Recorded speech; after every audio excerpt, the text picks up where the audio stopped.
friends, let us now learn about one important syndrome. We do not need to go into details of this syndrome. We just have to know why is it caused and what are the characteristic features. This syndrome is Leiith Dietz syndrome.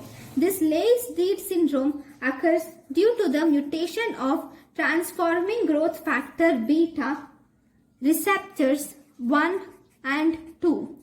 And this Leiith Dietz syndrome, it has the following things. It has aortic aneurysm and it is characterized by cleft palate and hypertelorism are seen in this Leiith Dietz syndrome.